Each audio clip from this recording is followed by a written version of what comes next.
हो, अगर मैं आपसे कहूँ कि एक ही जगह पे आपको एक प्राकृतिक और प्राचीन गुफा में प्राकृतिक रूप से बनी भगवान शिव की जटाएं, भगवान गणेश जी का कटा हुआ मानव सिर, प्राकृतिक रूप से निर्मित अमरनाथ, बद्रीनाथ, केदारनाथ की मूर्तियाँ, ऐरावत और उनके 1000 पैर, 8 पंखुड़ियों वाला ब्रह्म कमल, शेषनाग और वासुकी नाग, कलयुग की गुफा, महाभारत का रण द्वार और भी बहुत कुछ जिसकी आपने कल्पना भी ना की हो, ऐसा ही आपको एक ही गुफा में देखने को मिले तो आज हम बात करेंगे उस जगह की जहां पर भगवान शिव ने गणेश जी का मानव सिर क्रोध में आकर काटा था और इसी जगह पर उनके शरीर पर हाथी का सिर जोड़ा था। भारत के उत्तराखंड राज्य के पिथौरागढ़ जिले में गंगोली हाट से 14 किलोमीटर दूर एक चूना पत्थर का हिंदू गुफा मंदिर है जिसे पाताल भुवनेश्वर नाम से जाना जाता है।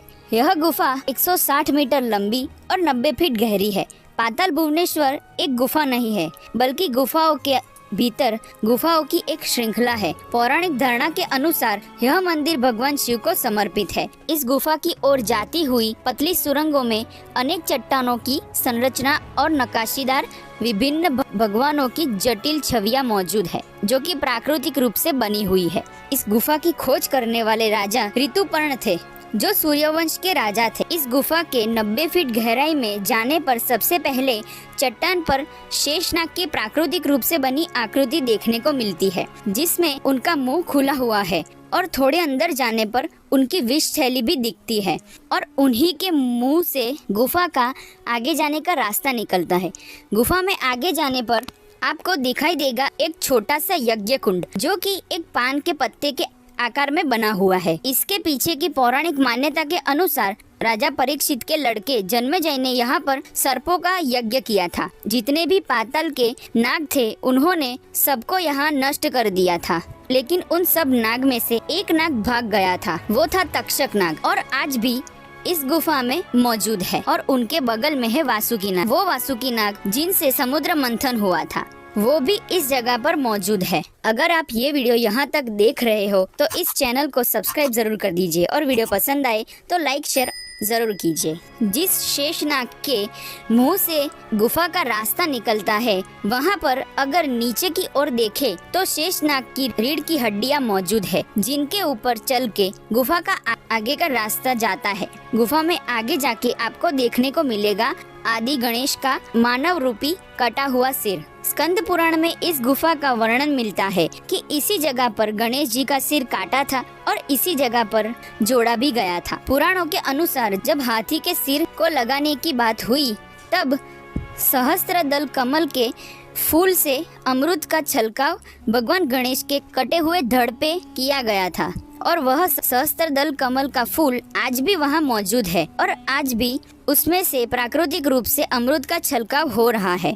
गुफा में आगे जाके देखे तो केदारनाथ है, उनके बगल में है पंचभद्र जिनमें विष्णु जी है, कुबेर है, लक्ष्मी जी है, गरुड़ है और यम है और उनके ऊपर की ओर है अमरनाथ जी और अमरनाथ जी की गुफा भी मौजूद है। जैसी गुफा अमरनाथ में है वैसी ही गुफा यहाँ पर भी मौजूद है और ऊपर की ओर से अमरनाथ जी की जटाएं भी है जो वहाँ बर्फ की बनती है वैसे ही यहाँ पर भी है। गुफा के थोड़े आगे जाने पर आपको दिखेगी काल भैरव की जीभ। उसके पीछे भी एक लंबी गुफा है। उसकी पौराणिक मान्यता ऐसी है कि इस कलयुग में जो भी इंसान काल भैरव के मुंह से प्रवेश करके उनकी पूंछ तक निकल जाए तो उनका दोबारा जन्म नहीं होगा और मोक्ष की प्राप्ति होगी। उसी के सामने स्थित है पाताल की देवी जिनका नाम है माँ भुवनेश्वरी। इस पाताल की गुफा में 4 द्वार है जो अलग अलग युगों को दर्शाता है। पहला द्वार है पाप द्वार। इस द्वार का प्राचीन काल में ऐसा उल्लेख है कि सबसे ज्यादा पाप रावण के शासन काल में हुआ था, यानी रावण की मृत्यु के बाद यह द्वार बंद हो गया था।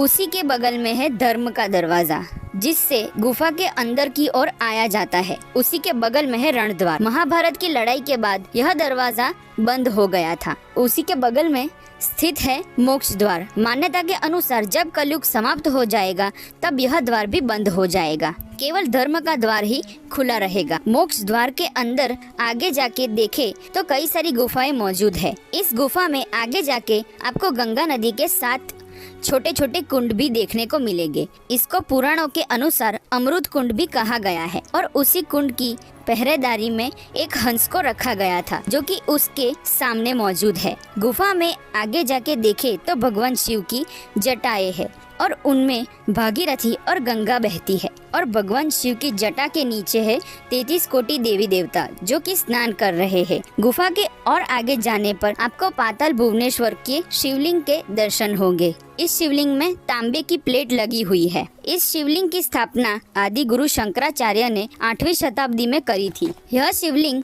3 मूर्तियों में स्थापित है। शिवलिंग पर ब्रह्मा जी खड़े हुए हैं, विष्णु जी लेटे हुए हैं और उनके बाजू में है शंकर जी। ब्रह्मा विष्णु महेश के रूप में यह शिवलिंग स्थापित है। इसी शिवलिंग के सामने स्थित है काशी वाली गुफा। गुफा में थोड़े आगे है पांडवों की गुफा और उसी के पास स्थित है कैलाश पर्वत। गुफा में थोड़े आगे जाने पर आपको देखने को मिलेगा कि पांडव भगवान शिव के साथ चौपड़ खेल रहे हैं। यहाँ पर आप देखें तो यहाँ 5 पांडव है। पीछे भगवान शिव है जो गणेश जी को गोद में लेकर बैठे हुए हैं और उनके आगे है माँ पार्वती और उनके आगे है चौपड़ की गोट और उसी के बाजू में है देखने वाले लोग जो उन्हें चौपड़ खेलते हुए देख रहे हैं। गुफा में थोड़े आगे कलयुग की गुफा भी मौजूद है जो कि हमारे कलयुग को दर्शाती है। गुफा में और भी आगे जाने पर आपको भगवान इंद्र का ऐरावत हाथी देखने को भी मिलेगा, जहाँ आप देख सकते हो हाथी का मस्तक है, सूंड है, हाथी के कान है, दांत है। उस शिला को स्पर्श करने पर